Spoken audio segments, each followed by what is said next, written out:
Good morning, I'm Anushri Rao and I will be making 5 oral presentations today. My first speech will be a persuasive speech delivered at an open house TED Talk show. The audience in attendance is approximately 75 in number, between 13 and 25 years.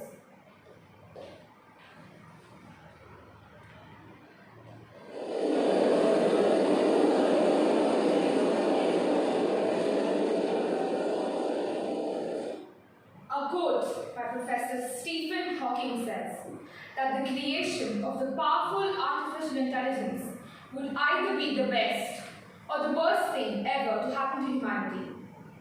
I, Anushri Rao, extend a warm welcome to each and every participant of today's Open House TED Talk. It gives me immense pleasure to be called upon here today to express my views and inputs on the positive aspects and the efficient usage of AI. Artificial intelligence lowers human intelligence is a phrase often used by us, but I strongly disagree. The goals of AI research include knowledge, planning, linguistic abilities, and the field of general intelligence is to be termed as a long-term goal.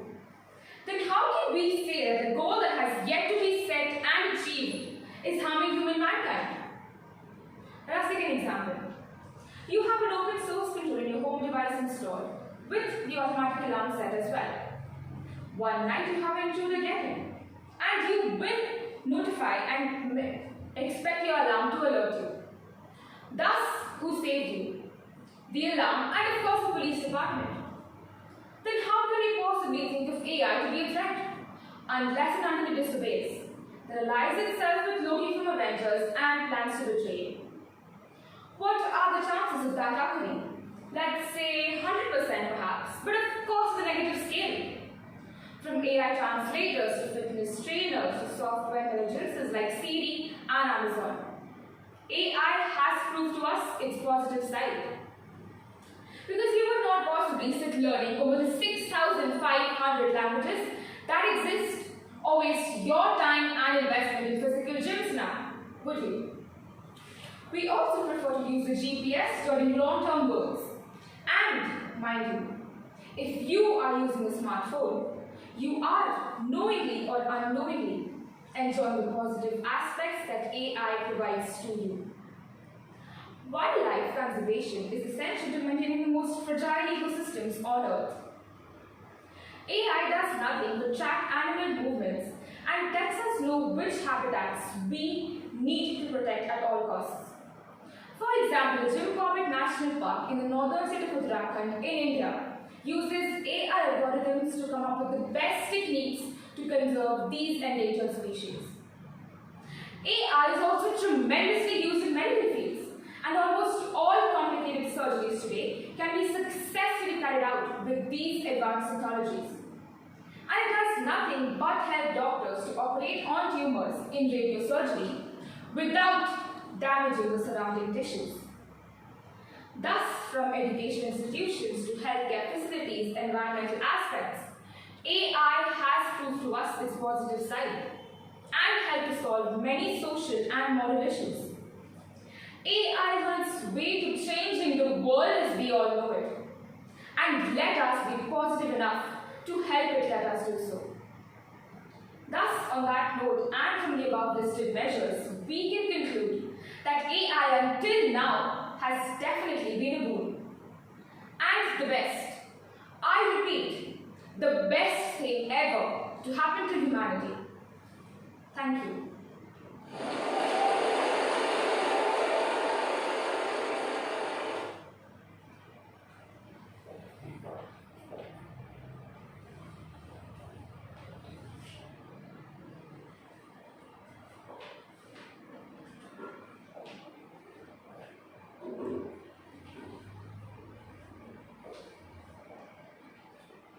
My second speech for today would be a sermon delivered on the topic The Mind at a youth convention.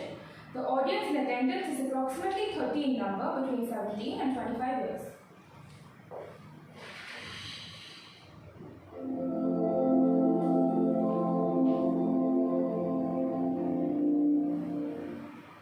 Hare Krishna, and welcome to the 5th Annual Youth Convention held at our global monastery today. It gives me immense pleasure to be called upon here today to express my views, learnings, and inputs on the topic, the mind. Now, you might ask what the mind is, right? Something common to all human beings, but proves to be a human's greatest enemy or your greatest friend. The mind is like the sixth sense. It is a storehouse of desires and thoughts. The Bhagavad Gita, as we all know, is an intricate text that is a part of the largest Indian Vedic wisdom, the Mahabharata.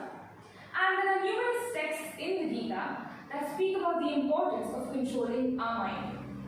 But the most important one is from chapter 6, verse 5. Uddharedatmanatmanam natmanamavasadayet atmaiva yatmano bandhu atmaiva ripuratmanaha. This text from chapter 6 means, elevate yourself to the part of your mind. Don't degrade yourself, for the mind can be a soul's greatest enemy or your greatest friend. This is the image that's very famous for its intricate depiction of the mind as well as its control centers. The 5 horses depict our 5 senses.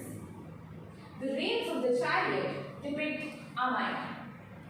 The driver of the chariot here is your intelligence. The passenger is the self-soul, our soul, and the chariot as a whole is our material body. Thus, through this image we can conclude that the mind is the driving source. It should be your intelligence, that is, the driver of the chariot that should always win. Because if your horses, your senses remain in control, the chariot does not lose control. And if your horses run uncontrollably, they not only damage themselves, but also the chariot that is nothing but your body. And many problems in today's world, may it be anger, greed, violence, addiction, are all just caused by an uncontrolled mind. Let us take an example. You have decided to stay on a diet for perhaps a month in order to lose weight. On a weekend, you go grocery shopping and you notice an extremely tempting McDonald's burger with French fries. Now, your intelligence tells you, rather, it reminds you and warns you that you are on a diet. But your senses, may be your eyes for the delicious scene, your nose for the aroma, or just your hands to go touch the lip-smacking delicacy, all fall prey to sense gratification. Make sure to never let that happen. In the days following the convention, we would be practicing ways on how we can control our mind. But they not always mean to sit with your yoga mat, your beads, and chant the holy words. But focus and give it your best in everything and anything that you do. Our body is like a temple gifted by our Lord, and it is our duty to use it compassionately and perfectly for the welfare of the society. Hare Krishna.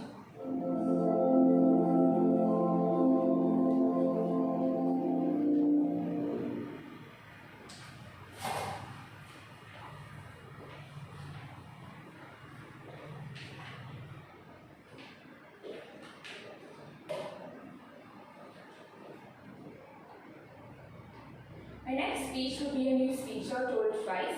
The audience and the listeners tuning in.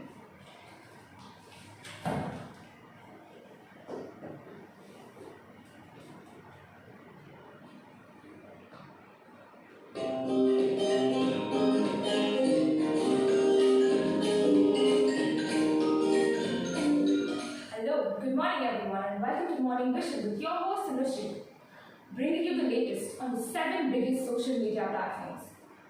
Social media does form an important part of our lives, especially during the pandemic. We all have a lot of free time in our hands, which makes social media on top of our headlines today. First is Facebook.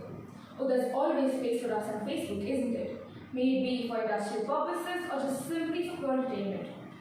Facebook has found a way to remain consistent amongst its users. Second, it's Twitter. Fast and sometimes furious, certain businesses really do thrive on Twitter. Share your own content as well as provide to others by sharing featured news. Twitter too has kept people busy during this time. Third, it's LinkedIn. Within its massive network of professionals, you will find more than 61 million users in senior positions here.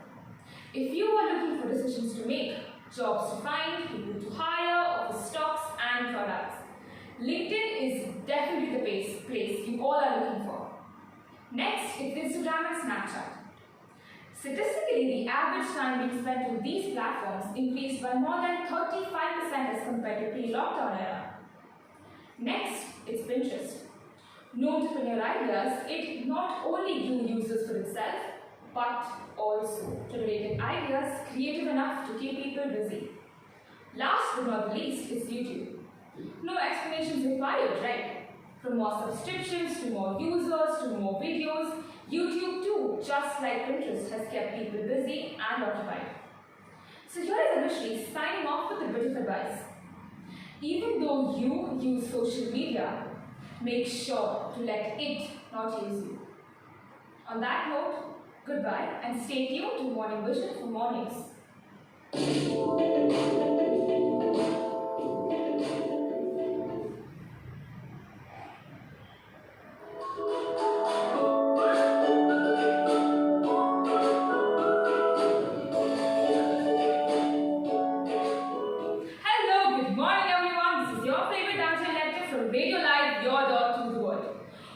Loads of news and gossip for you, but first, let's talk about how social media platforms like Facebook, Snapchat, Instagram, Twitter, YouTube are all faring in the market right now during the lockdown.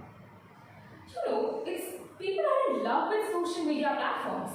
Not a crush or infatuation, but the type of love that keeps you up at night and interferes when you're trying to concentrate.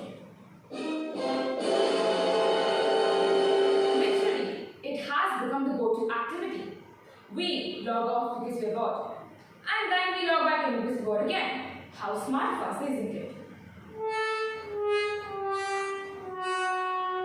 Honestly, it's like having an ongoing continuous quarrel. It's like Instagram saying, "Oh, sorry Snapchat, I'm 2 times popular than you." We are spoiled for choice in this generation, and YouTube does nothing but act as a stimulant and catalyst towards us teenagers getting yelled at by our parents. That's right, that's how they yell at us. And then YouTube posts endless videos just within the span of 24 hours. Hats off to YouTube for successfully being in charge of us teenagers' upbringing. Then we have everyone's favorite, LinkedIn and Twitter quarreling amongst themselves like women's fights full of melodrama as to who posts better information and ideas. To be honest, many people don't sleep because they have insomnia. But it can also mean because they don't have internet connection. So they can't post their hobbies so going to bed, isn't it? Don't laugh, it is a serious issue, not a matter of humor at all. So please don't post on social media and stay tuned to Radio Live for more news, more laughter and more updates. Goodbye.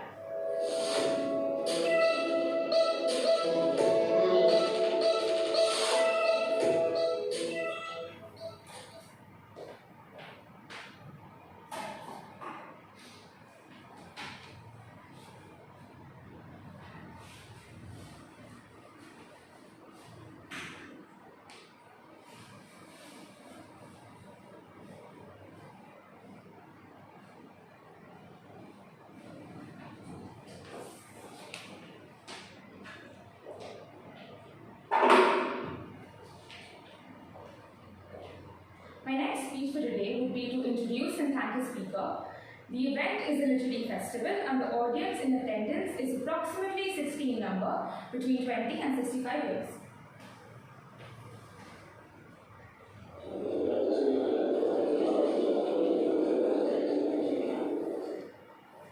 We make a living by what we get, but we make a life by what we give. Good morning, ladies and gentlemen. I am Anushri Rao. and deeply honored to host today's event to introduce to you the epitome of a perfect human being today. Our guest for today is an Indian engineering teacher, Kannada English author, as well as a social worker. She began her career in computer science and engineering. She is also the chairperson of the Infosys Foundation. And through this, she has built over 2,300 houses in flood-affected areas. Her social work covers almost all spheres. May it just be women empowerment, education, healthcare facilities, and more. We also have her acting in the Kannada and Marathi films as well. She is also the recipient of India's highest civil award, the Padma Shri. From her books, travelogues, collection of short stories, fictional, non-fictional, all of us must have very proudly recognized her guest for today. It is none other than Dr. Sudha Murthy.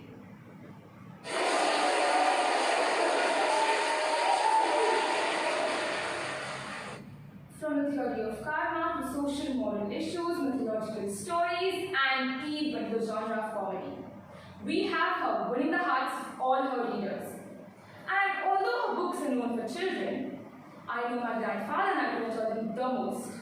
Which gets me thinking, what an exquisite style of writing, isn't it? On that note, I welcome you, Dr. Murthy, with all my heart, and grace this annual occasion, Literary Festival of 2020.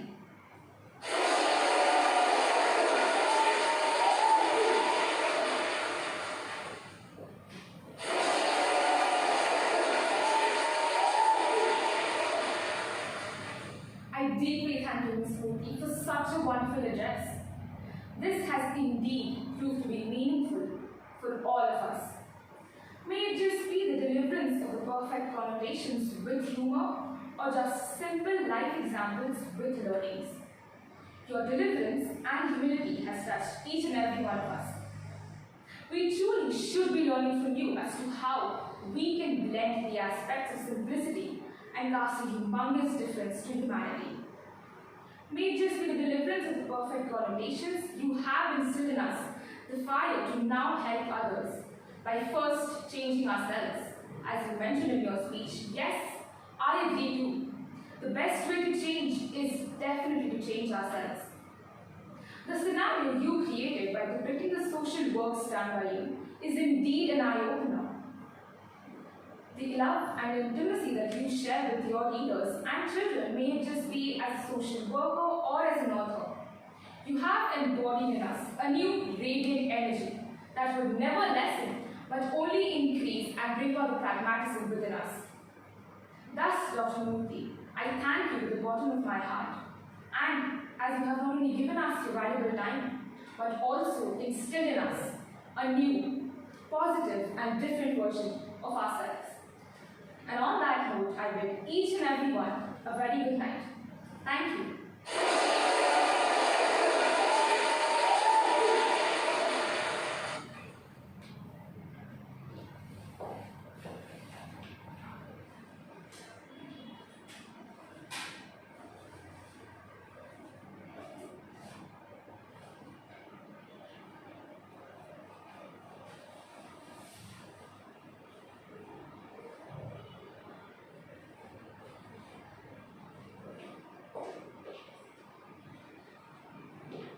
My last speech would be a story delivered at a memorial service of a fellow classmate.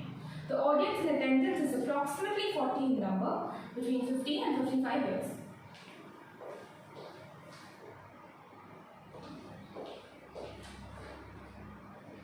Good morning, ladies and gentlemen, teachers and my fellow peers. As we all have gathered here today for the memorial service of our beloved friend, Jessica Andrews, we all are aware of what a wonderful friend, student, and daughter she was. And as all of us are trying so hard to overcome this tragic loss, I hope that through this story, the end, we all gain a positive and eternal insight towards letting go. You were on your way home when you died. It was a car accident and fatal. You left behind a wife and 2 children. The EMTs tried their best to save you, but to no avail. Your body was so utterly shattered, you were better off. Trust me. And that's when you met me. What? What happened? You died. There was a car and it was skidding. Yes, that's right. Don't feel bad about it. Everyone dies. What is this place? Is this the afterlife? More or less. Oh, are you God? Yes, I'm God. My kids, my wife. Yes, what about them? Oh, will they be alright? That's what I like to see. You just died and your main concern is for your family. That's good stuff right there. So what happens now? Do I go to heaven or hell or something? No, you will be reincarnated. Oh, so how many times are being reincarnated then? Lots, and into lots of different lives. The reason I made this universe is for you to mature. In this universe, there's just you and me. All different incarnations of you. Whoa, so you mean I'm everyone? I'm every human being who ever lived? Or will ever live? Yes. So you mean I'm Abraham Lincoln? I'm John White's Booth too. You mean I'm Hitler? You're the millions he killed as well.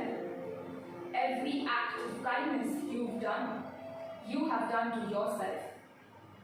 Every happy or sad moment that you have experienced or that you will experience will be experienced by you only. Why do all this? What is the point? Because you're my child. You have to come to me. Whoa, so you mean I'm God too? No, not yet. A fetus, an egg. You're still growing. And now it's time for you to move on to your next life. Thus, I hope that through this story, we all must have understood that a departed soul is on its way to a new life altogether. A part of her lies within all of us, and we all are in her too. I now call upon our principal to please come on stage and say a few words. Thank you.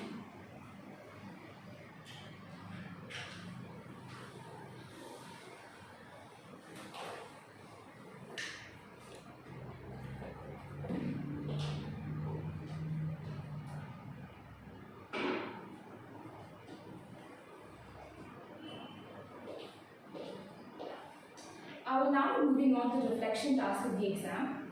Firstly, it's in the performance program.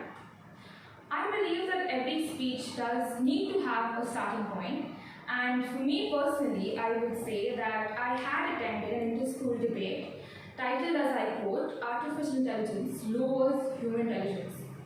And I think it was this debate and the thoughts that each participant shared, I think that's what really changed my mindset. And I had taken into an amateur interest into AI gadgets, may it just be as a Google Home or an Amazon Echo Dot. And I think this proved to be a major starting point for me personally, as the moment I read the topic, a persuasive speech, on a social or a moral issue, that's when it struck me that this should be the first speech for me today. I personally did have artistic external influences as well. I am a member of ISKCON, that's the International Society for Krishna Consciousness, and I had attended a class titled 7 Steps Towards Succeeding Life. And it was in this class that I first experienced and understood and learned the concept of how just a simple chariot can depict your various instances in life. And I think that's what completely changed my thoughts and mindset completely. In 2018, I lost my great-grandmom at the age of 101. And it was at this particular event that I did share my thoughts and memories amongst all my relatives and family members. So I think this would be the personal external influences that I have personally experienced. And to answer the question as to how I planned about to go about today, I would say that I planned my best for the last, as it's always said that with better visual aids and audio aids, memory is enhanced and you can learn and grasp things easily. And as I mentioned earlier, that the memorial speech that I gave in front of all my relatives, I think that's something that really changed my mindset. Just the story, like how a simple an egg can completely change your perspective towards seeing life. So that's exactly why I plan to keep my best for the last, as you would always like to go away with a better knowledge. I use the rap method for most of my speeches, including my sermon, my persuasive speech as well. R, that stands for reason, A for analysis, and P for point. You already mentioned your point at the beginning with your reason, but also reiterate it right at the end.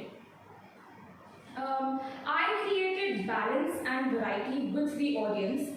I would say as condensing them towards just the youth. That includes not only my story that I delivered, the last speech 5, including my persuasive speech as well as a sermon. As I mentioned earlier that many problems in today's world like anger or violence, addiction, are all just caused by an uncontrolled mind. And I feel it is the youth that need to control their mind, they need to learn how to conquer it.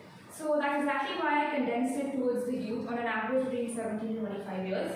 And the persuasive speech as well, I would say that why the reason I needed balance and variety with this audience is because you would not have senior citizens towards AI technologies, and it's the youth that should be learning this because the youth are tomorrow's future. And including the point of extensive research towards a particular genre or a speech, I would say that includes not only the sermon but also the radio speech, that's a news feature, as well as introducing and thanking the speaker. As I not only had to go through a lot of videos, but honestly, Dr. Murthy is someone who I actually would love to meet in real life. And the radio, I would say, is personally that I had to do a lot of extensive research for, is because you actually have to change your character immediately, just within the span of 2.5 minutes. Just blend seriousness from the first speech towards a humorous tone is something that we had to master for this exam. And just finding the right RJ, trying to imitate him or her, is something that involved a lot of extensive research. The sermon, I would say, me being an avid Bhagavad Gita reader, in spite of reading the Gita and understanding it at my level, I would say that finding the right text within almost 800 verses, over 800 verses in the Gita, finding the exact text and the audio for it as well required a lot of research. Personal responses, moving on to the second part, that's personal responses, reflection and challenges. I would say that the challenge that I faced is changing my persona immediately. Like from speech 1, it included to have a very aggressive, dominant tone, as it is a persuasive speech and you have to persuade someone about your thoughts and your mindsets and your inputs as well. And then immediately change it towards a sermon, that you had to have a calm tone, had to remain cool. As a sermon, I mean, everyone attends a sermon just to learn things and change their mindset, right? So you're supposed to be changing the persona altogether, as well as with the news feature, from a serious talk to a humorous tone. So I would say that the challenge that I faced was to change my persona. And the choice of staging and interpretation that I used would basically include the podium for a formal speech, maybe introducing and thanking the speaker or the memorial service, and an ID card that would represent a TED Talk participant as well, and plus which includes for the sermon, it's religious, it's traditional. So having a little traditional outside, a little outfit which includes a scarf or something. So that's exactly what I used today. And the strengths for this journey that I personally discovered that I can work well with PPTs. PowerPoint presentation, honestly, I like to create presentations, and just working with, this was the first time I actually worked with backdrop audios and visuals, and I think I pretty much mastered it. I did do a good job with the PPTs. And how I would approach a similar challenge in the future, I would say would purely be based on past experiences, as no experience ever goes to waste, right? Everything you learn today, it will help you tomorrow. And moving on to the last part, that includes health and safety as well. To maintain a safe practice on stage, I would say that you should prioritize and organize well. may it just be with the props that I use as a podium or a radio speech, I use my headphones or a scarf or just a blazer. So I prioritize them well, organize them well, so you don't want anything to be going wrong at the end. And honestly, I would also say that something that I learned through this experience is to have perseverance. You need to get it right every single time. Just go with the thought that you need to master this, and you will do it. And I will also talk about vocal dynamics. That is something that I actually learned. May it just be using your pace or your inflection or your tone, as in you keep kind of a fast pace, as well as use inflection towards the higher scale, that is a dominant aggressive role, as you are trying to persuade someone on your thoughts and your beliefs.